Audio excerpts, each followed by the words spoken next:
دلاور ارے جاتے ہوئے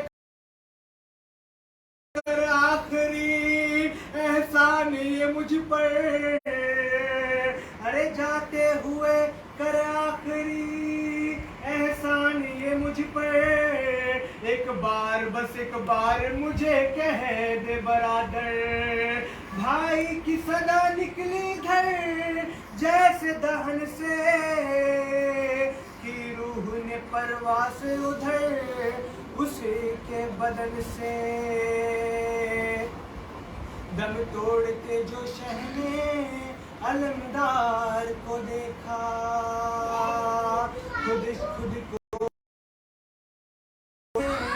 مشکل سے سنبھالا ارے اکبر سر عباس کو زانو سے اتارا اکبر سر عباس کو زانو سے اتارا یہ کہہ کے اٹھے شاہ وفادار حسرت کے عباس کو پیدا ہمیں پالوں جو ناز کرے فخر سمجھ کر میں اٹھا لوں شبیر کے فدیے کے سب ارمان نکالوں کرتوت چھڑاتے ہی میں نوشاہ بنا لوں ننھی سے سپر پشت پہ ہوتے کمر میں کاندھے پہ علم رکھ کے پھراؤں کسے گھر میں حیدر نے کہا سب یہ حشم ہوئیں گے زہرا وہ حسین شناسی نما عباس وہ حسین شناسی جو دی فضا عباس وہ حسین شناسی جو اتقا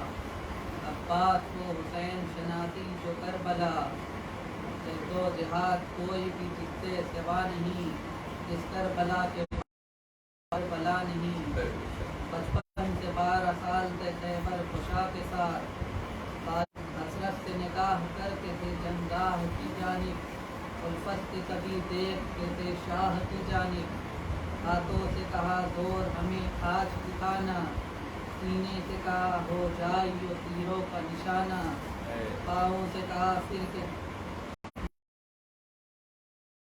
محمد صلی اللہ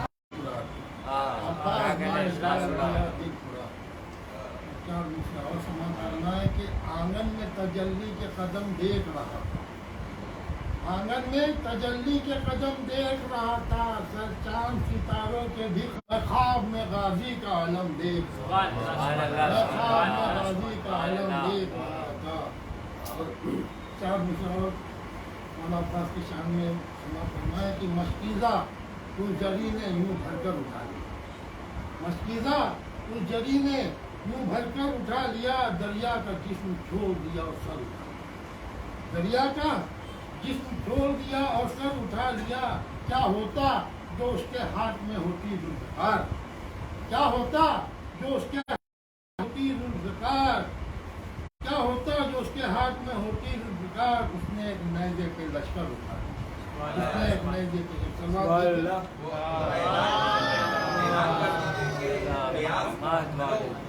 حاجی صاحب کا اعلان کر دیجیے کہ نیاز کا درخت بغلے میں ہے وہیں تبرک بھی ملے گا ادھر سے سب تشریف لے جائیں وہیں نیاز کا درخت بھی پیلے تبرک بھی لے انتظار کر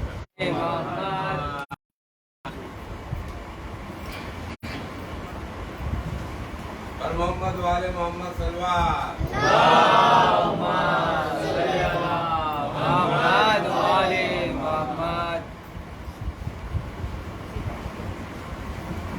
آواز بلند صلوات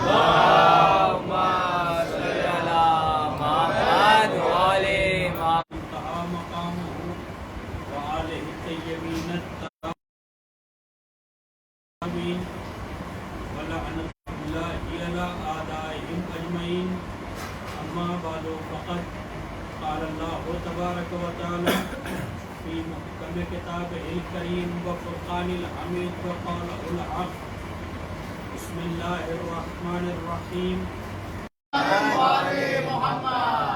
محترم سامعین کرام جیسا کہ مسلسل گفتگو امامت قرآن کے آئینے میں اور اہل بیت قرآن کے حوالے سے گفتگو جاری اور ساری ہے۔ قرآن وہ جو تحریف سے محفوظ ہے اس چاند کی جو سورج کے پیچھے پیچھے چلتا ہے۔ اہل بیت کے گھرانے میں کچھ لوگوں کو چاند کہا گیا۔ اب یہاں پر مفسرین نے فرمایا کہ سورج سے مراد حضرت کی ذات ہے، حضور کی ذات ہے، اور چاند سے مراد مولا علی کی ذات ہے، اس لیے کہ حضور جو اسلام لے کر آئے، اس اسلام کی روشنی سے پوری دنیا میں اجالا پھیل گیا، اور حضور کے ساتھ ساتھ جو ان کے نقش قدم پر چلتے رہے وہ مولا علی تھے۔ بچپنے سے لے کر آخر تک جب تک نبی با حیات تھے نبی کے پیچھے پیچھے چلتے رہے، اس لیے مفسرین نے کہا یہاں پر سورج سے مراد نبی کی ذات ہے اور چاند سے مراد علی کی ذات ہے، اور نبی نے خود فرمایا یا علی انا شمس و انتا قمر، اے علی میں سورج ہوں تم چاند ہو۔ تو یہ بات مسلم ہو گئی کہ قمر طلحہ سے مراد مولا علی ہیں۔ ان کے گھرانے میں کچھ لوگوں کو چاند کہا گیا، جناب عبد المطلب کو قمر بطحا کہا گیا، یعنی بطحا کا چاند، اور مولا علی کو قمر طلحہ کہا قرآن نے سورہ شمس میں۔ جناب عبداللہ کو قمر حرم کہا گیا، یعنی حرم کا چاند، اور روایات میں ہے کہ جناب عبداللہ کون؟ حضرت کے والد محمد بن عبداللہ، یعنی حضرت کے والد جناب عبداللہ۔ روایت میں ہے کہ جناب عبداللہ حضرت کے والد حضور کے والد جب گھر سے باہر نکلتے تھے تو اپنے چہرے پر نقاب ڈال کے نکلتے تھے، یعنی اتنے خوبصورت تھے کہ اپنے چہرے پر نقاب ڈال کے نکلتے تھے، اتنے خوبصورت تھے، لہٰذا انہیں قمر حرم کہا گیا۔ اور اس کے بعد یہ کتنے چاند ہو گئے؟ 3 چاند ہو گئے، قمر بطحا، عبد المطلب، قمر حرم، حضرت کے والد جناب عبداللہ، قمر طلحہ یہ جناب امیر المومنین علیہ السلام۔ ایک چاند اور ہے جسے چاند کہا گیا، اور کس نے چاند کہا؟ اگر قرآن میں مولا علی کو قمر طلحہ کہا گیا، والشمس والضحاها والقمر اذا تلاها، اگر مولا علی کو یہ کہا گیا تو اسی کی زبان سے جس کی زبان لسان اللہ ہے، اس نے مولا علی نے جس کی زبان مولا علی کی زبان لسان اللہ ہے، مولا علی نے صفین کے میدان میں مولا عباس کے بارے میں کہا کہ ایھا الناس، اے لوگو یہ قمر بنی ہاشم ہے، یعنی 4 چاند ہو گئے۔ اسلام کو 4 چاند اس وقت لگا جب مولا علی نے عباس کو صفین کے میدان میں چاند بتا دیا، چاند بتایا، اسلام کو 4 چاند لگے، یہ 4 چاند ہو گئے۔ اور جیسا کہ میں نے کل عرض کیا تھا، جناب قاسم کو بھی شامیوں نے کہا کأنہ قد قطع القمر، جب جناب قاسم آئے ہیں مقتل میں زرہ پہن کر نہیں آئے تھے، ہلکا سا کرتا پہنے ہوئے تھے، پاؤں کے نالین کے جو تسمے تھے وہ کھلے ہوئے تھے، اتنے خوبصورت تھے کہ شامیوں نے کہا کأنہ قد قطع القمر، ایسا لگتا ہے چاند کا ایک ٹکڑا ٹوٹ کر زمین پر گر گیا۔ تو ان کے گھرانے میں کچھ لوگوں کو چاند کہا گیا۔ مولا علی نے غازی عباس کو چاند کہا صفین کے میدان میں۔ صفین وہ جنگ ہے کہ جس کے پہلے حاکم شام نے مولا علی کو خط لکھا، نامہ لکھا، اور خط میں حاکم شام نے لکھا کہ اے علی مجھ سے جنگ نہ کرو، اس لیے کہ میرے لشکر کی تعداد بہت زیادہ ہے، اور اس کے بعد اس نے لکھا کہ ہم اور تم ایک ہی خاندان کے ہیں، لہٰذا آپس میں جنگ نہ کریں، ہم آپس میں اگر جنگ کریں گے تو جزیرۃ العرب کی آبادی ختم ہو جائے گی، لوگ ختم ہو جائیں گے، لہٰذا جنگ نہ کیجیے۔ اور اس کے بعد کہا کہ ہم اور آپ ایک ہی خاندان سے ہیں، آپ ہمیں شام دے دیجئے، ملک شام ہمیں دے دیجئے، باقی جتنا جزیرۃ العرب ہے وہ آپ اپنی خلافت میں رکھی۔ اب جیسے ہی یہ خط مولا علی کے پاس آیا، مولا علی نے خط کو پڑھا اور اس میں لکھا ہوا تھا کہ ہم اور آپ ایک ہی خاندان کے ہیں، لہذا بیٹھ کے بات کریں۔ تو مولا علی نے کہا کہ تم یہ کہتے ہو کہ ہم اور تم ایک ہی جیسے ہیں؟ مولا علی نجم البلاغہ خط نمبر 28 میں مولا علی نے کہا کہ فَإِنَّا ثَنَاءُ رَبُّنَا وَالنَّاسُ بَعْدُ ثَنَاءُ لَنَا، کہ تم اپنے آپ کو ہم سے ملا رہے ہو۔ ہم وہ ہیں کہ جس کو اللہ نے خلق کیا، اور تم وہ ہو کہ جس کو میں نے بنایا۔ مولا علی نے کیا کہا؟ فَإِنَّا ثَنَاءُ رَبُّنَا، ہم وہ ہیں کہ جس کو اللہ نے بنایا، وَالنَّاسُ بَعْدُ ثَنَاءُ لَنَا، یعنی ہم اللہ کے دست پروردہ ہیں، اور سارے انسان جتنے بھی روئے زمین پر ہیں وہ ہمارے دست پروردہ ہیں۔ یہ مولا علی نے کہا۔ پھر اس کے بعد کہا کہ تم یہ کہتے ہو کہ ہم ایک ہی خاندان کے ہیں۔ مولا علی نے فرمایا من النبی ومنکم مکذب، ہم میں سے نبی تھا اور تم انکار کرنے والے میں سے تھے۔ پھر فرمایا مولا علی نے منا اسد اللہ، ہم میں سے جناب حمزہ تھے، جعفر طیار ہم میں سے تھے۔ ومنکم اسد الاحلاف، اور تم میں تو کوئی شیر تھا ہی نہیں، لیکن جبکہ ہم میں سے اسد اللہ تھے۔ پھر مولا علی نے کہا کہ منا سیدۃ النساء العالمین ومنکم حمالۃ الحطب، کہ ہم میں سے سیدۃ النساء العالمین ہیں، یعنی تمام عورتوں کی سردار ہم میں سے سیدہ ہیں، لیکن تمہارے میں کون ہے؟ حمالۃ الحطب ہے، کہ جس کے لیے قرآن نے کہا کہ ابو لہب کی بیوی کے ہاتھ ٹوٹ جائے، تبت یدا ابی لہب وتب، کہا کہ ہم میں سے سیدۃ النساء العالمین ہیں لیکن تم میں حمالۃ الحطب ہیں، تم اپنے آپ کو مجھ سے ملا رہے ہو۔ منا سیدہ شباب اہل الجنہ، منا سیدہ شباب اہل الجنہ ومنکم صبیۃ النار، ہم میں سے حسنین ہیں جو جنت کے جوانوں کے سردار ہیں، اور تیرا بیٹا یزید جہنم کا کیڑا ہے۔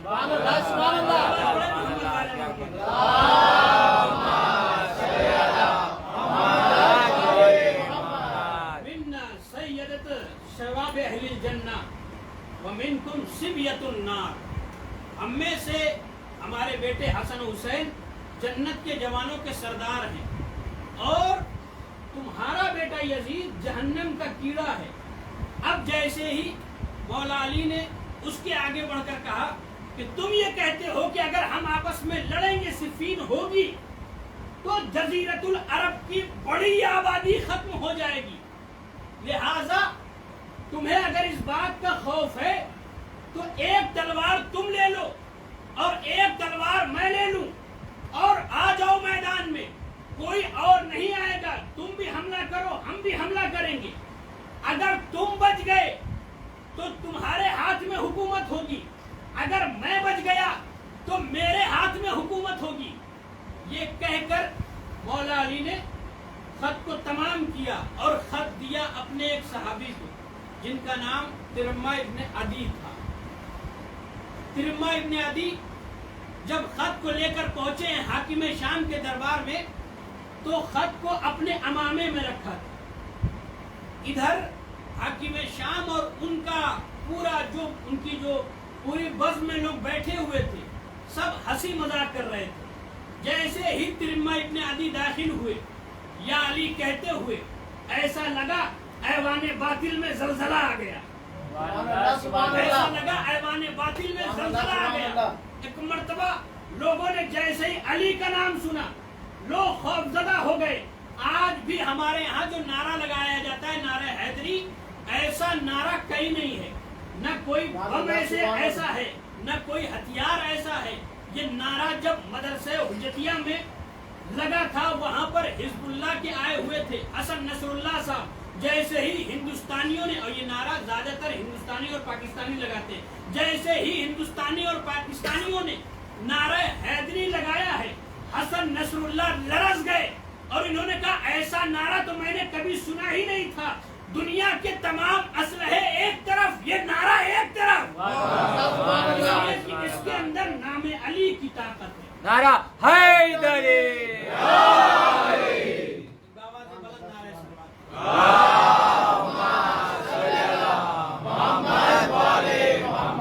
جیسے ہی ترمہ ابن عدی داخل ہوئے یا علی کہتے ہوئے، اور حاکم شام نے کہا کہ تم کیوں آئے ہو، تم تو علی کے شیعہ معلوم دیتے ہو۔ کہا ہاں ہم علی والے ہیں۔ کہا کہ کیوں آئے ہو؟ کہا مولا نے تمہارے خط کا جواب دیا ہے جو تم نے خط لکھا تھا صفین کے حوالے سے۔ تو حاکم شام نے کہا لا وہ خط میرے حوالے کرو۔ بس ترمہ ابن عدی نے امامے کے پیج کو کھولا اور خط کو نکالا۔ اب پورے درباری ہنسنے لگے۔ کہا دیکھو ہم نہ کہتے ہیں کہ یہ علی کے چاہنے والے کم عقل ہوتے ہیں، انہیں پتا ہی نہیں کہ خط کہاں رکھا جاتا ہے۔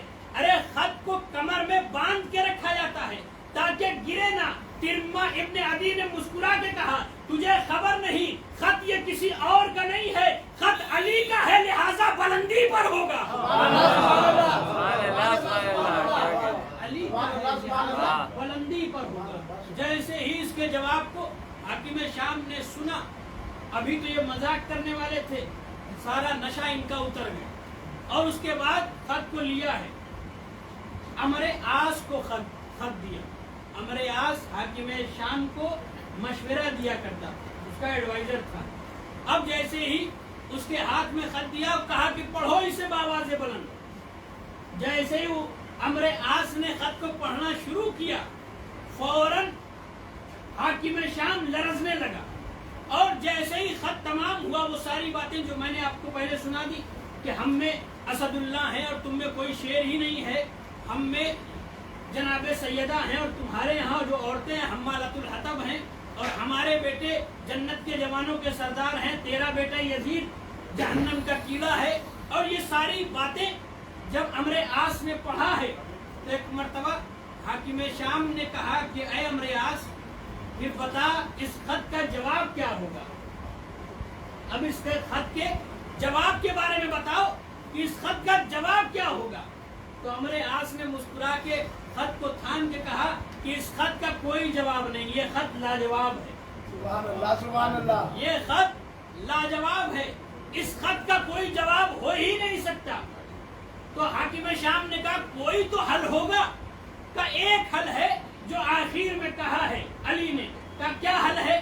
کہ اگر انہوں نے کہا ہے کہ ایک تلوار تو لے لے اور ایک تلوار میں لے لیتا ہوں اور آ جاؤ میدان میں، اس سے جزیرت العرب کی آبادی بچ جائے گی، لوگ قتل ہونے سے بچ جائیں گے، لہذا یہ مشورہ صحیح ہے، ایک تلوار تم لے لو اور ایک تلوار وہ لے لیں گے اور آ جائیں گے جنگ کرنے کے لیے۔ ایک مرتبہ حاکم شام نے مسکرا کے کہا کہ اے امر آس، میں تجھ سے مشورہ ضرور لیتا ہوں لیکن بے وقوف میں بھی نہیں ہوں، مجھے کیا پتا نہیں ہے علی فاتح خیبر ہیں اور ان کے پاس آج بھی وہی ذوالفقار ہے جو خیبر میں چلی تھی۔ اور پھر حاکم شام نے کہا دیکھیں تعریف وہ ہوتی ہے جو اپنا نہیں غیر کرے، الفضل ما شہادت بہی آدائے ہوئی، کہ فضل وہ ہوتا ہے کہ جس کی گواہی دشمن دے۔ حاکم شام نے کہا ان کے پاس وہی ذوالفقار ہے جو خیبر میں چلی تھی، اور تم یہ چاہتے ہو میں علی کے مقابلے میں چلا جاؤں، علی تو وہ ہے کہ جس کے اشارے پہ موت چلتی ہے۔ اور پھر ایک مرتبہ ترمہ ابن عدی سے کہا کہ جا کر اپنے آقا سے کہہ دینا کہ ہم سے صفین نہ کرے، اس لیے کہ ہمارے لشکر کی تعداد بہت زیادہ ہوگی، جس طرح سے آسمان میں ستارے ہوتے ہیں اسی طرح سے ہمارے لشکر زمین پر پھیلے ہوئے ہوں گے، اور جس طرح سے زمین پر رائی کے دانے کو، سرسوں کے دانے کو بکھیر دیا جائے اور وہ پھیل جاتے ہیں، اسی طرح سے ہمارا لشکر صفین میں پھیل جائے گا۔ ترمہ ابن عدی نے مسکرا کے کہا کہ اگر تیرا لشکر ستارے کے مانند ہے تو میرے لشکر میں علی وہ سورج ہے کہ جب نکلے گا تمام ستارے غائب ہو جائیں گے. اور پھر تیمہ ابن عدی نے کہا اگر تیرے لشکر کی تعداد رائی کے دانے کے برابر ہے تو ہمارے لشکر میں ایک مالکی اشتر ہے جو مرغ ہے تیرے پورے دانے کو کھا جائے گا.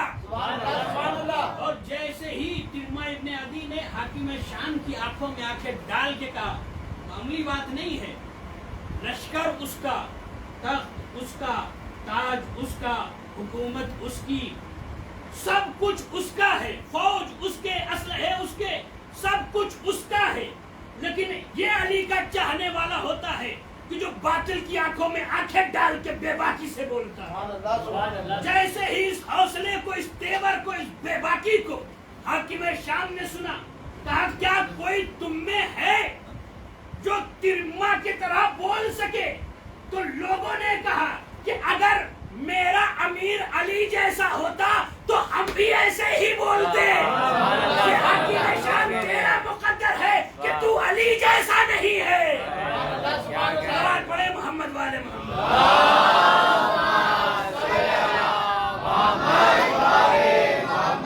حاکم شام تیرا مقدر ہے کہ تو علی جیسا نہیں ہے.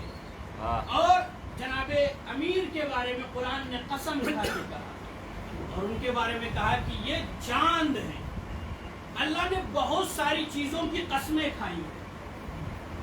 ایک جگہ پر اللہ نے کہا لا اقسم بہذا البلد انت حل بہذا البلد ووالد وما ولد. اے میرے حبیب میں اس مکہ کی قسم کھاتے ہی نہیں لیکن میں کھا رہا ہوں. پہلے اللہ نے کہا میں اس مکہ کی قسم نہیں کھاتا اس لیے کہ اس مکہ نے تمہیں بہت اذیت دی ہے، لیکن میں اس لیے اس کی قسم کھا رہا ہوں انت حل فی ھذا البلد، اس لیے کہ تم اس شہر میں چلتے پھرتے ہو. والد وما ولد، اور ایک بیٹا یہاں پر رہتا ہے مکے میں اور ایک باپ رہتا ہے.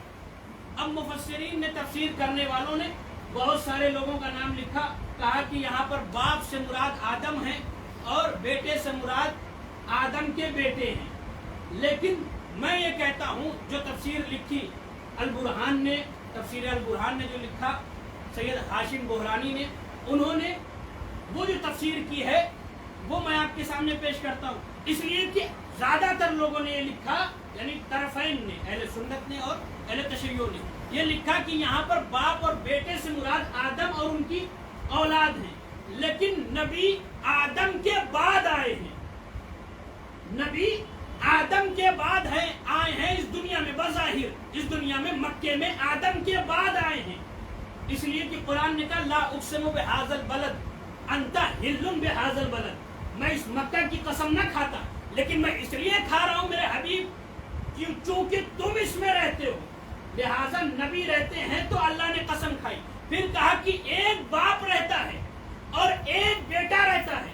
تو جو ہاشم بحرانی صاحب نے لکھا، انہوں نے لکھا کہ یہاں پر باپ سے مراد ابو طالب ہے، بیٹے سے مراد علی ہے، اس لیے کہ نبی کے ساتھ کوئی اور تھا ہی نہیں سوائے ابو طالب کے اور علی کے. یعنی اب اس کا ترجمہ اس طرح سے ہوگا کہ لا اقسم بہذا البلد انت حل بہذا البلد، اے میرے حبیب میں اس شہر مکہ کی قسم نہیں کھاتا لیکن تم یہاں پر رہتے ہو اس لیے میں اس کی قسم کھا رہا ہوں. اور ابو طالب رہتے ہیں اور علی رہتے ہیں، لہذا میں اسے لائق قسم بنا رہا ہوں. ہمیشہ قسم بڑی چیزوں کی کھائی جاتی ہے، اللہ سے بڑا کوئی نہیں ہے نا. پھر اللہ نے قسم کیوں کھائی؟ بہت سارے مقامات پر اللہ نے قسمیں کھا کر کہا والتین والزیتون وطور سینین وہذا البلد الامین لقد خلقنا الانسان فی احسن التقویم. پھر دوسری جگہ پر کہا کہ والنجم اذا ہوا ما ضل صاحبکم غوا وما ینطق عن الهوى ان هو الا وحی یوحی. اتنی قسمیں کھائی ہیں اللہ نے، یعنی جہاں بھی اللہ نے قسمیں کھائی ہیں وہاں پر اس کی عظمت کو ظاہر کیا ہے. اور اللہ نے قسم اس لیے کھائی تاکہ لوگوں کے سامنے اس کی عظمت نکھر کے آ جائے. ایک جگہ پر اللہ نے مکے کی قسم کھائی کہ مکے کو لائق قسم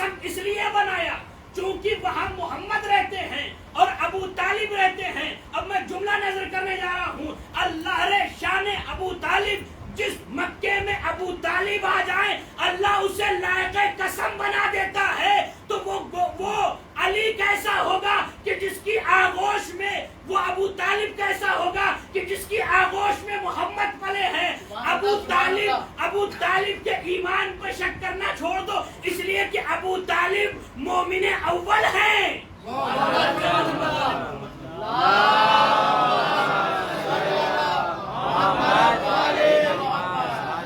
جن کے بارے میں، جن کی شان میں اللہ نے قسم کھائی کہ اگر ابو طالب نہ ہوتے کہ شہر مکہ میں تو قسم میں نہیں کھاتا۔ جس کو بھی محسن اسلام کا عرفان نہیں، وہ مسلمان ہے مگر صاحب ایمان نہیں۔ ہو سورہ عمران نہیں، وہ کوئی اور صحیفہ ہے، وہ قرآن نہیں۔ اے محمد کے نگہبان، رسالت کے امین، ارے تو ہی کافر ہے تو پھر کوئی مسلمان نہیں۔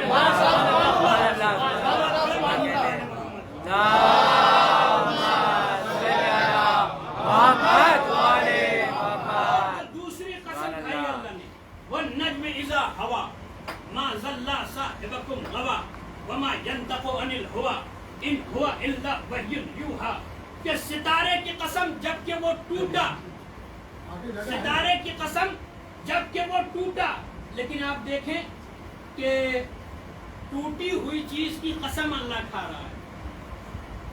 کہا کہ ستارے کی قسم جب کہ وہ ٹوٹا، عجب نہیں خدا سے اگر پوچھا جائے کہ پالنے والے تو اس ستارے کی قسم کھا رہا ہے کہ جو ٹوٹا، اگر قسم کھانا ہی تھا تو اس ستارے کی قسم کھاتا جو آسمان میں جگمگا رہے ہیں۔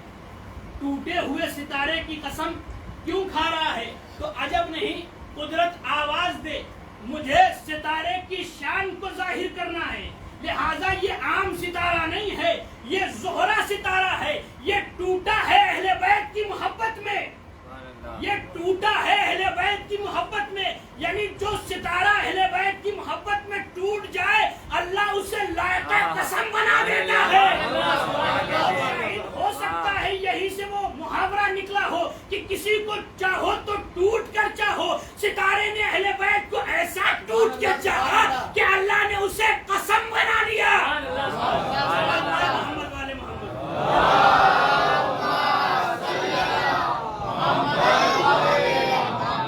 یہ دیکھ رہے ہو کہ یہ ستارہ ٹوٹا ہے، لیکن یہ ٹوٹا ہے اہل بیت کے در پہ جانے کے لیے، اور پہنچا اور جھک کے پہنچا۔ سائنس یہ کہتی ہے کہ اس دنیا سے 70 گنا بڑا ستارہ ہوتا ہے، اور ہر ستارہ 70 گنا بڑا ہوتا ہے، اور ہر ستارے کی ایک کہکشاں ہوتی ہے، ہر ستارے میں کہکشاں ہوتی ہے، اور پھر اس کہکشاں میں جو علم آفلاک سے وابستہ ہیں وہ بتاتے ہیں کہ ہر کہکشاں کے الگ چاند اور سورج ہوتے ہیں، اور پھر ان کے الگ ستارے ہوتے ہیں۔ اسی طرح جسے گلیکسی شاید کہا جاتا ہے،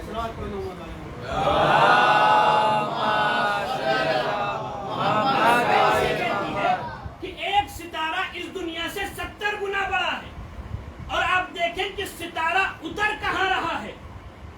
در سیدہ پر، یعنی معلوم یہ ہوا کہ در سیدہ پر جو ستارہ اترا ہے جب دنیا سے 70 گنا بڑا ہے تو اترا کیسے؟ اس کا مطلب یہ ہے کہ ستارہ جب وہاں سے ٹوٹا اور چلا تو اپنے آپ کو چھوٹا کرتا ہوا آیا، اور چھوٹا کرتے کرتے آیا در سیدہ پر۔ میں کہوں گا تو اس دنیا سے 70 گنا بڑا ہے، آنا تھا تو بڑا بن کے آتا، تو نے اپنے آپ کو چھوٹا کیوں بنایا؟ تو عجب نہیں زہرا جواب دے تجھے پتا ہی نہیں ہے یہ در ان کا ہے جہاں پہ اگر چھوٹے بن کے آؤ گے یہ بڑا بنا دیں گے۔ صلوات پڑھے محمد والے محمد۔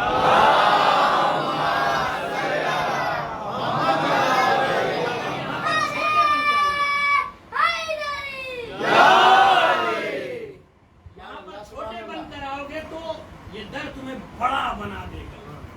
اب یہ ستارہ چھوٹا بن کے آیا اور ایسا بڑا ہوا کہ آج آپ کے سامنے اس کا تذکرہ ہو رہا ہے۔ صلوات پڑھے محمد والے محمد۔